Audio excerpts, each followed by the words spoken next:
دي سارة اللي كلها إثارة وأشهر البنات في العالم كله، واللي كل مراهقين ورجال العالم أغلبهم بيعرفوها باسم مايا خليفة، خصوصا في الوطن العربي. وأكيد كلكم مش محتاجين أقول لكم عن قوة شهرة سارة. في قصة النهاردة هنحكي عن تفاصيل في حياتها محدش اتكلم عنها قبل كده. هنعرف أصلها وفصلها وإيه اللي خلاها تبقى أشهر بنت في عالم السيكو سيكو، وليه دلوقتي بقت من أشهر الإنفلونسر، وإزاي قدرت تعيش وتتجوز اكتر من مرة برغم كل الاثارة والجدل اللي كان وراها، وليه بطلت تعمل افلام مثيرة. وكمان هنتكلم عن كل تصريحاتها في فيديوهاتها ومقابلاتها. فلو عايز تعرف الحكاية كمل معانا الفيديو للاخر. بس قبل ما نبدأ الفيديو حابب انوه ان لو سنك اقل من 18 سنة فاقفل الفيديو، لان هيكون مش مناسب ليك. وزي ما قلنا ان اسمها الحقيقي سارة، اصلها لبناني، عاشت وتربت في لبنان، وكانت من صغرها في مدرسة خاصة بتتعلم فيها أساسيات الدين. وفي 2001 تهاجر مايا مع أسرتها لأمريكا، ولأن المجتمع كان غريب عليها فكانت بتواجه صعوبات في التعامل معاهم، وكانوا بيتريقوا عليها بسبب وزنها الزايد، وده كان سبب إنها تكون عديمة الثقة في نفسها. ولما وصلت لسن 16 سنة أهلها يدخلوها مدرسة عسكرية، واللي هتقابل فيها جوزها الأول براين، وكان براين أكبر منها ب7 سنين. وبعد ما وصلت لسن 18 سنة اتجوزت منه. وحسب تصريحات مايا انها اتجوزت من براين عشان كانت شايفة ان مفيش اي حد هيقبل بيها غيره. المهم انهم بعد ما اتجوزوا اتنقلوا لولاية تكساس عشان مايا كانت عايزة تكمل دراستها هناك. وبالفعل مايا تكمل دراستها ويبقى معاها ليسانس آداب في قسم التاريخ. في الوقت ده مايا خسرت وزن كتير، وبالرغم من كده فضلت ما عندهاش ثقة في نفسها، وده خلاها تعمل عمليات تجميلية وتبقى في قمة الأنوثة والجمال، لدرجة ان مايا بدأت انها تلفت الأنظار. في الوقت ده كان عندها 21 سنة. وفي يوم من الأيام مايا تقابل شخص ويعرض عليها انها تشتغل معاه كممثلة في الافلام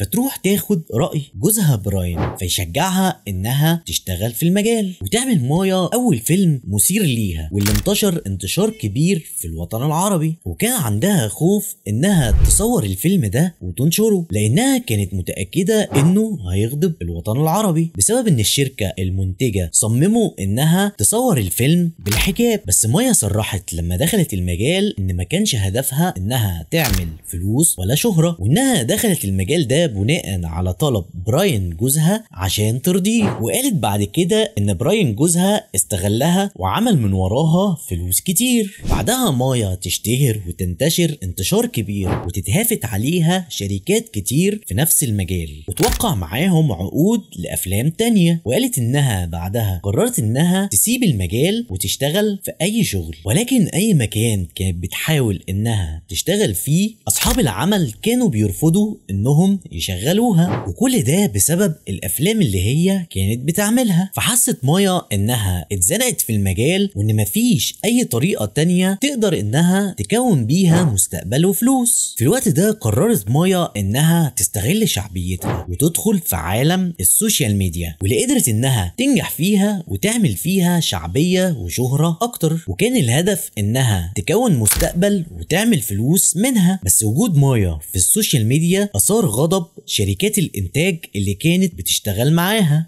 خصوصا لما مايا طلعت في فيديو وقالت انها ما قدرتش تعمل فلوس من عالم الافلام، وان كل الارباح اللي عملتها من عالم الافلام 12,000 دولار. وبقى في عداوة بينها وبين الشركات المنتجة للافلام، لانها كانت بتحكي على اسرارهم في فيديوهاتها، وازاي انهم قادرين يستغلوا الاشخاص في انهم يدخلوهم المجال، خصوصا الاشخاص اللي ما عندهمش مصدر رزق. وقالت اكتر من مرة ان جوزها هو السبب انها تدخل المجال، وان اهلها لما دخلوها المدرسة العسكرية كل ده كان بسبب خوفهم عليها من عادات وتقاليد الامريكان. والابشع من كده انه كان بيطلع معاها لايفات على مواقع اباحية، بس اتضح انهم كانوا بيعملوا كده من قبل ما مايا تدخل المجال. وده يثبت لنا ان مايا كان عندها قبول انها تدخل في المجال، وان جوزها مش السبب في دخولها المجال. واتضح كمان ان مايا وهي متجوزة كانت على علاقة بشاب اسمه كودي، وده بيأكد لنا ان مايا كانت بتكذب في تصريحاتها، بالذات ان اغلب البوستات اللي كانت مايا بتنزلها قبل شهرتها على السوشيال ميديا اتمسحت، زي البوست ده اللي كان عليه كومنت من شخص بيسأل جوزها ازاي مايا دخلت المجال، وكان رد براين عليه انهم مبسوطين باللي هما بيعملوه واللي وصلوا له، وانها تجربة جميلة بالنسبة لهم. ولما سألوه عن الكلام اللي اتقال منها عليه قال ان هو مش مهتم، وكان في شخص كتب لها كومنت على فيديوهاتها وكان بينصحها انها تخرج من المجال، فدخل براين جوزها رد عليه وقال له انها مستمتعة باللي هي بتعمله. بس هنا هنكتشف ان قصة